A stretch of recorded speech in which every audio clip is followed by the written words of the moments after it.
Effort দিতে পারেন, এই জন্য প্রফেশনাল প্রোগ্রাম কিন্তু চালু করা হয়েছে। বাট আমার অনেক সহকর্মী সপ্তাহে মাত্র 2 দিন 2 থেকে 3 ঘন্টার জন্য ক্যাম্পাসে আসেন এবং আপনাদের কিন্তু আর কোনো হদিস পাওয়া যায় না। এখন আপনারা যদি বলেন, আমি এইসব বিষয় কিন্তু অ্যাড্রেস করব। এই বিশ্ববিদ্যালয়কে যদি আমরা ওই মানে এগিয়ে নিতে চাই, প্রত্যেকের এফোর্ট 100-তে 100 দিতে হবে। আপনারা প্রশ্ন করতে পারেন, আরো বেশ কিছু বিষয় আছে, আমি সেগুলা এখানে আর নাই বলি। আমি অনেকগুলা 17টা কেস কিন্তু আমি এখানে রেডি করেছিলাম, আমি 7-8টা বললাম, আমি আর নাই বলি। আপনারা বলবেন যে আপনি এত কিছু বলতেছেন, তো আপনি আমাদের কি দিবেন? কথা তো সত্য। আমি কি দিতে পারবো সেটা আমি জানি না, তবে আমি চেষ্টা করব। আপনাদের পরীক্ষার বিল দীর্ঘদিন থেকে কিন্তু আটকা ছিল। আমি আমার ট্রেজারার, এফডি সহ একাধিকবার গিয়ে সেখান থেকে কিন্তু একটা বড় অঙ্ক কিন্তু নিয়ে এসেছি এবং আপনাদেরকে দেওয়ার জন্যই নিয়ে এসেছি। আমি চাচ্ছি যে আপনারা পাবলিক বিশ্ববিদ্যালয়ের একজন শিক্ষক, বিশ্ব র্যাঙ্কিংয়ে যেন আপনার অবস্থান সংহত হয়। সেই ব্যবস্থা কিভাবে করা যায় সেটা আমরা করছি। আমার শিক্ষক সমিতির সাধারণ সম্পাদক, উনি শুধু সাধারণ সম্পাদক না, উনি রিসার্চ ডিরেক্টরও। আমরা চিন্তা করছি সেটাকে কিভাবে সবচেয়ে বেটার একটা অপশনে নিয়ে যাওয়া যায়। সরকার কিন্তু গবেষণার বরাদ্দ খালি চোখে বন্ধ করেছে, কিন্তু সেদিন আমাদের 59 জন ভাইস চ্যান্সেলর সহ যে মিটিং হয়েছিল, সরকারের দৃষ্টিভঙ্গি হলো যে প্রপার ইউটিলাইজেশন যেন হয়। সেই ক্ষেত্রে কিছু ব্যত্যয় হচ্ছে বিধায় সেটা ইউজিসি কে দায়িত্ব দিয়েছে সেটা দেখভাল করার জন্য।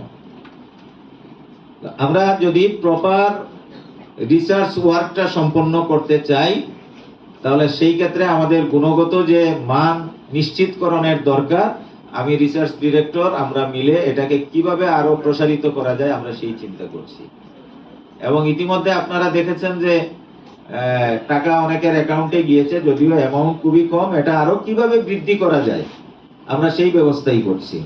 আমরা প্রতি বছর আমাদের পিএইচডি শিক্ষার্থীদের জন্য একটা প্রণোদনা, যেটা আগে একবার দেয়া হতো, এবার প্রতি বছরই দেয়া হবে এবং সেটা ইনশাআল্লাহ বিতরণ হবে খুব শীঘ্রই।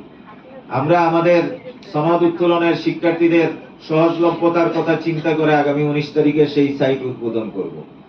আমরা সেন্ট্রাল অ্যালামনাই গঠনের অলরেডি কার্যকর উদ্যোগ নিয়েছি। এখানে প্রশ্ন এসেছে বিশ্ববিদ্যালয়ে আইন সংশোধনের। আমাদের আইনের শিক্ষক সাদি বলেছেন, আইনের স্যারদের তো একটু অ্যাড্রেস করতে হয় সতর্কতার সাথে। তো বিশ্ববিদ্যালয় এটা তো 2005-এ আইনের মাধ্যমে অলরেডি পরিচালিত হয়ে আসছে। 21 বছরের পথ চলায় আমি জানি না কেউ কোনো উদ্যোগ নিয়েছি কিনা।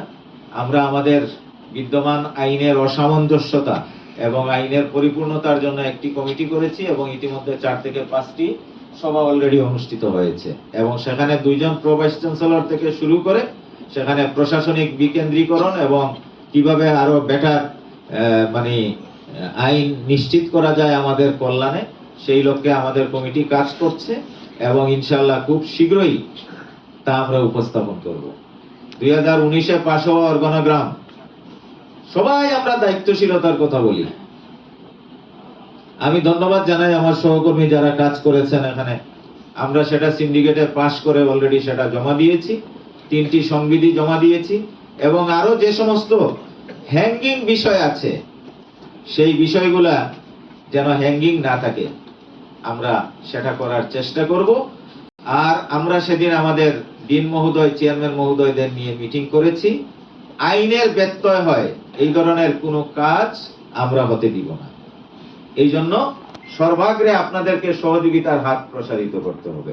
আমার ডিন মহোদয়রা, চেয়ারম্যান মহোদয়রা বলেছেন যে এটা আমাদের সকল শিক্ষকদের নিয়ে বললে ভালো হয়। ওই দিনে আমি কিন্তু আজকে এই মত বিনিময়ের ডেটটা নির্ধারণ করেছি। প্লিজ, এটা তো একটা আমানত, সেই আমানতটুকু আমরা রক্ষা করি। আমরা যদি আমাদের মর্যাদা নিজেরা রক্ষা না করি তাহলে আমাদের মর্যাদা কিন্তু কেউ রক্ষা করবে না।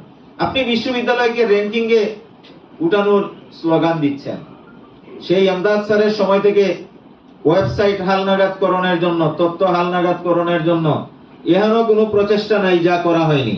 আপনি আপনার তথ্যটুকু কেন আপলোড করছেন না? কেন করছেন না? আমি বিনীতভাবে অনুরোধ জানাই যে আগামী 1 সপ্তাহের মধ্যে আপনারা নিজ দায়িত্বে ওয়েবসাইটে তথ্য হালনাগাদের যে অপশন আছে সেটুকু করবেন। আর এইটুকু যদি না হয়, এর পরবর্তীতে যে প্রমোশন এবং যে বিষয়গুলো আসবে, সবার আগে কিন্তু আমি ওয়েবসাইটের তথ্য হালনাগাদ আছে কিনা সেটা তলব। তখন কিন্তু আমাকে দায় দিতে পারবেন না। আপনি শিক্ষক, আপনি আপনার উপরে যে অর্পিত দায়িত্ব, সেই দায়িত্ব আপনি সঠিকভাবে পালন করবেন। আপনার ন্যূনতম সুযোগ সুবিধা এবং আপনার সম্মান রক্ষার যে বিষয়, সেগুলো আমরা ইনশাআল্লাহ সেটা আমরা চেষ্টা করব যতদূর করা যায়। এখানে আমাদের 44-এর 2-এর যে বিষয়টি আছে, বিশ্ববিদ্যালয়ের সকল শিক্ষক, কর্মকর্তা, কর্মচারী সকল সময় সততা ও কর্তব্য পরায়ণতার সহিত কর্তব্য পালন করিবেন এবং পদ সংক্রান্ত দায়িত্ব পালনে ন্যায়পরায়ণ ও নিরপেক্ষ হইবেন। এটা স্পষ্ট লেখা আছে কিন্তু 44-এর 2-এর মধ্যে। আমি এতক্ষণ যে আপনার কেস স্টাডিগুলো উপস্থাপন করলাম, নিঃসন্দেহে সেটা আপনার ন্যায়পরায়ণ এবং নিরপেক্ষতার পরিচায়ক না। এই বিষয়গুলো আমাদের ইনশিওর করতে হবে। তো এইটা বলবেন যে নতুন ভাইস চ্যান্সেলর এটা কি চাপাইয়া দিচ্ছে কিনা? না, এটা চাপাইয়া দেওয়ার কিছু নেই, এটা আপনারই কাজ। আমি চাই যে আপনি আপনার কাজটুকু করবেন। That's enough. এখানে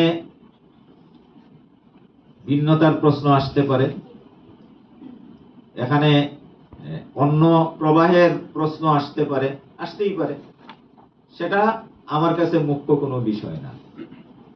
আমার কাছে মুখ্য বিষয় যে আপনি বিশ্ববিদ্যালয়ের সার্বক্ষণিক নিয়োজিত একজন শিক্ষক, আপনার উপরে এই বিদ্যমান আইন অনুযায়ী বেশ কিছু দায় এবং দায়িত্ব সেটা দেয়া আছে। আপনি আপনার সেই দায় এবং দায়িত্বটুকু ঠিকমতো বিশ্ববিদ্যালয়কে দিচ্ছেন কিনা, ভাইস চ্যান্সেলর হিসেবে আমার কাজটা কি, সেটুকু দেখভাল করা। আপনার প্রমোশনের জন্য, আপনার ডিউ পাওনার জন্য কারো দ্বারস্থ হওয়ার কোনো প্রয়োজন নেই, সেটা ডিউ টাইমে হয়ে যাবে।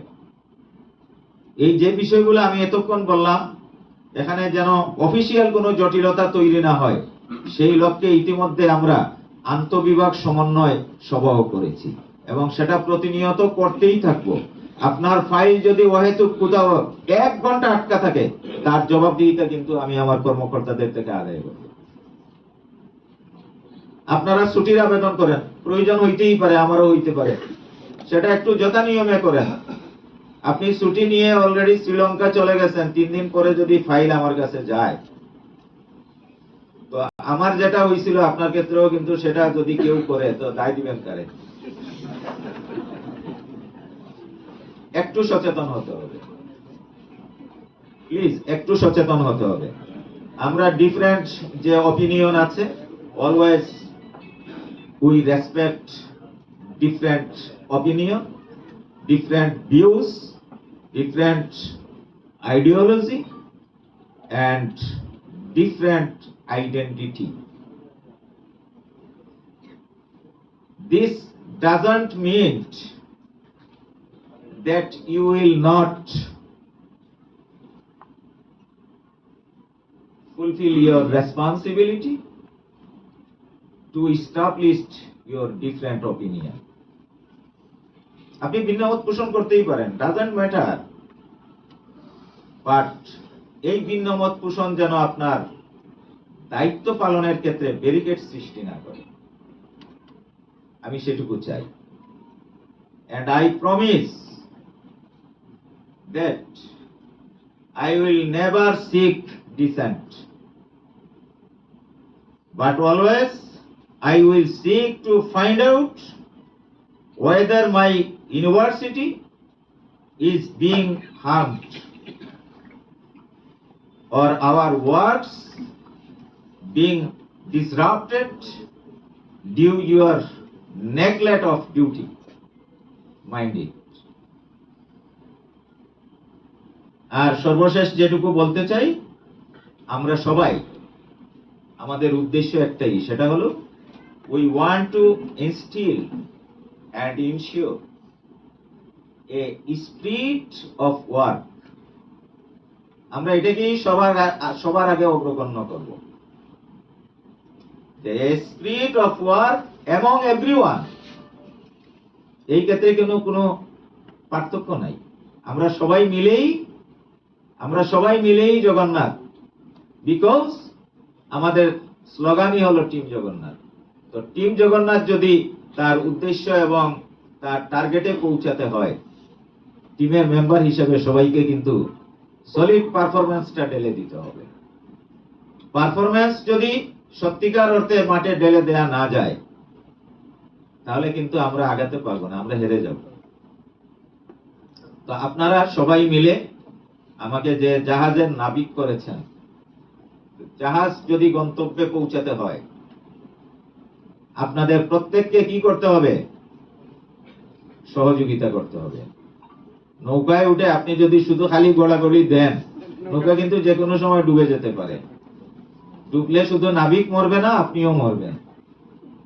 আর আমার কাজ হবে নাবিক হিসেবে আমার নৌকায় কোনো ফুটো আছে কিনা, এবং নৌকার মধ্যে তেলের লাইন ঠিক আছে কিনা, এবং সবকিছু ঠিক আছে কিনা সেগুলা যাচাই বাছাই করে সঠিকভাবে নৌকাটা পরিচালনা করা। আমি সেটা করার জন্য ইনশাআল্লাহ প্রস্তুত আছি। আমার সর্বস্বটুকু বিলিয়ে দিয়ে এই জগন্নাথকে আমরা এমন একটি পর্যায়ে নিয়ে যেতে চাই, যেখানে কেউ কাউকে কিছুই বলবে না, শুধু কাজ হবে, এবং কাজ হবে অ্যাকর্ডিং টু দ্য ল, কাজ হবে according to the rules and regulation, কাজ হবে কারো কাছে দৌড়ানো ছাড়া, এবং কেউ যেন কোথাও ঠেকে না থাকে, এবং কেউ যেন কারো দ্বারস্থ হতে না হয়। তা আমরা আশা করি যে আজকের এই মত বিনিময়ের সভা থেকে যে স্পিরিটটুকু গ্রহণ করলাম, সেটা হলো যে বিদ্যমান যে আইন এবং আমাদের যে রুলস অ্যান্ড রেগুলেশন আছে, যে অসামঞ্জস্যতা আছে, সেটুকু আমরা নিরসন করব। সেটা নিরসনের জন্য আমরা প্রতিনিয়ত কাজ করেছি। এর বিকল্প যদি কোনো অপিনিয়ন থাকে বা কোনো মত থাকে, সেটাও অবশ্যই আমরা আলোচনার টেবিলে সুরাহা করব। এটা এমন কোনো ওহী না যে চাপিয়ে দিলাম, সেটাও আমরা আলোচনার মাধ্যমে আমরা কিন্তু সেটা বেটার যেটা হয় আমাদের জন্য সেটা করব। আর আমরা যদি এখানে একটা বেটার পরিবেশ তৈরি করতে পারি, আজকের পরে কালকে তো আমি আবার ওই কাতারে, সুতরাং এটা কিন্তু আমি সব সময় মাথায় রাখবো, এবং সেটা মাথায় রেখেই কিন্তু সামনে এগিয়ে যাব। তো সর্বোপরি এই যে চেহারা, এই যে মুখ, এই যে অবয়ব, এই যে চোখ, আপনারা যদি চান এই জগন্নাথ বিশ্ববিদ্যালয় একটা মডেল হয়ে যাবে, আপনাদের সকলকে চাইতে হবে। এবং এটাকে মডেল করার জন্য আমি কিন্তু আমার সর্বোচ্চটুকু দেওয়ার চেষ্টা করব, এবং সেটা তখনই সফল হব যখন আপনারা আন্তরিকভাবে আমাকে সহযোগিতা করবেন। আর এইটা যদি একটা মডেলে রূপান্তরিত হয়, সেই মডেলের রূপকার এবং আদর্শ একজন মডেল আপনিও হবেন। সো এটা কিন্তু সবারই আমাদের বেনিফিট আছে। আমি যে কথাগুলো বললাম এগুলা বলার কোনো বিষয়ই না, যেহেতু আমাদের মধ্যে একটু ত্রুটি আছে, তাই একটু জাস্ট আপনাদের মেমোরাইজ করে দেয়া। আপনারা একটু সজাগ এবং সচেতন ভাবে আপনাদের দায়িত্বটুকু পালন করুন। আমরা সবাই মিলেই টিম জগন্নাথ হিসেবে কাজ করব এবং বিশ্ববিদ্যালয়টাকে একটি পর্যায়ে উপনীত করার চেষ্টা করব। আর যে কেস স্টাডিগুলো আমরা এখানে আলোচনা করেছি, এটা আমাদের সহকর্মীদের দ্বারাই সংগঠিত হয়েছে। আমি আশা করব যে এই ধরনের কোনো অভিযোগ এবং এই ধরনের কোনো কেস পরবর্তী মত বিনিময় সবাই যেন আর বলতে না হয়। আপনারা সবাই একটু সজাগ হলেই সেটা নিরসন করা সম্ভব। আর আমাদের যে শিক্ষার্থী আমাদের সন্তান তুল্য, তারা এখানে এসেছে শিক্ষা গ্রহণ করতে, তাদেরকে একটা বেটার এনভায়রনমেন্ট উপহার দেয়, এটা আমাদের সকলের দায়িত্ব। তো আল্লাহ আমাদের সকলকে সেই শক্তি দান করুক, সাহায্য দান করুক। আপনাদের সবার সুস্বাস্থ্য কামনা করি, কারণ সুস্থ না থাকলে তো কাজ করতে পারবেন না। আর আপনাদের যে কোনো, শুধু সুখে না, যে কোনো দুঃখে, যে কোনো সমস্যায়, যে কোনো বিপদসংকুল পরিস্থিতিতে আমরা কিন্তু আপনাদের ফেলে যাব না, আপনাদের পাশেই থাকবো। এই কমিটমেন্ট দিয়ে আবারও সকলকে ধন্যবাদ দিয়ে এখানেই শেষ করছি। আল্লাহ হাফেজ।